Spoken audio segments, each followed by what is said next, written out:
The Day the Monsters Came by Erin Cooper. I still remember the day the monsters came. We all thought that we were prepared, but we weren't. Not for this. When somebody says zombies, we think of slow, bumbling, brainless creatures driven only by hunger for human brains, simple, obvious. The monsters were nothing like that. We didn't even notice them at first. We only took notice when the disappearances became too great to ignore. 21 people in the space of 7 months, ranging from 5 to 33. There were cries of kidnap, mass murder, and mysterious plots, but there was no evidence. They were all gone, without a trace, except for one. Cara Talby, 11 years old, had left her doll behind. Her family claims that she never went anywhere without it, and so something terrible must have happened to her. That's when they came. 27 days after the investigations began, there came a report, an anonymous report from a man who had claimed to have been out walking with their dog when their dog had gone stiff, its fur on end. Without a warning, it dashed off through the trees, their owner taking a moment to realize what had just happened. The sound of mad, repetitive barking tore through the trees. This was followed by a sharp yelp and crunching sounds. The man had reportedly run towards the sound, only to arrive to silence. That and a pile of mangled flesh and bones. The poor dog, or what was left of it, looked like something had taken chunks out of it at random. The man had next seen a shape looming over it. He had described it as easily passable for a human if it wasn't for the teeth. Huge things, all crammed in there, sharp as needles they were, lot thicker though. Made me feel nauseous, the sight of 'em all. Of course, I did the natural thing and legged it. If I hadn't fallen into this little covered ditch along the way, I'd have been done for. It came running past me at an incredible speed. I'm glad it got caught up in the chase, or I'd have been done for. Wish poor Barker got off so easily. Naturally, this report sent everyone into a state of panic. How could we have known things would get so much worse? The attacks became more common, more vicious. The final straw was when the President of France was killed. People started arming themselves, boarding up their houses, stockpiling food and drinks.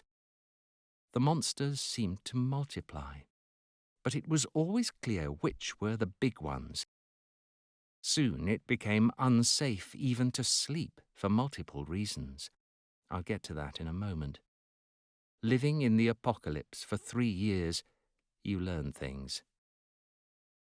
The monsters tend to disguise themselves as humans in an attempt to dull suspicion and work their way into groups of survivors. They can't disguise themselves without a certain something, though. This was the worst truth of all. They say the human mind is easily susceptible to corruption and influence. Deny it all you like, but it's true. I mean, when one of the potential murderers is a 5-year-old child. But I'll back up a bit. About half a year in, through lots of observations and even more deaths, a discovery was made. The creatures, these mindless beasts intent only on destruction and devouring the human race, weren't alone. They had 2 voices, 2 eye colours, 2 almost indistinguishable personalities. But we found out. Those first 27 people, the ones who humanity viewed as warning us with their lives, were a part of the monsters. The reason I know this? We wouldn't if it wasn't for the film evidence.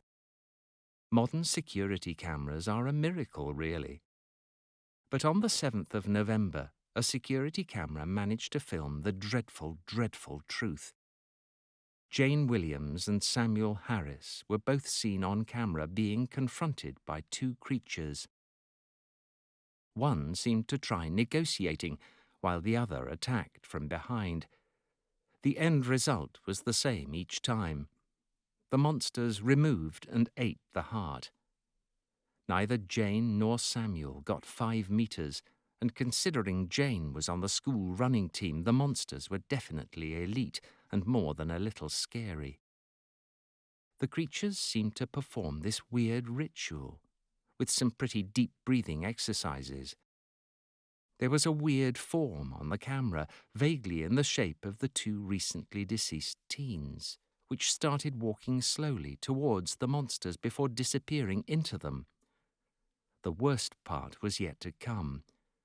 The corpses disintegrated, and as they did so, the monsters started changing, bending and stretching, shrinking slightly, growing more humanoid. They stopped moving for a few seconds after and seemed disorientated, shocked even. Now I know this may seem unbelievable, or you may be thinking, okay, maybe it just makes them look more human, but stay with me.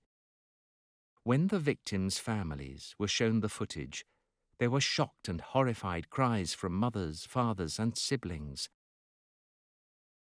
While the creatures' features were distinctly unrecognizable, there was a clear difference between the monsters' eyes. Before the attack, they had distinct eyes, headlamp white and crystal blue, but now they were emerald green and a deep shade of brown, the exact same as the victims' eyes. When the monsters finally lost their disoriented state, the eyes changed half back.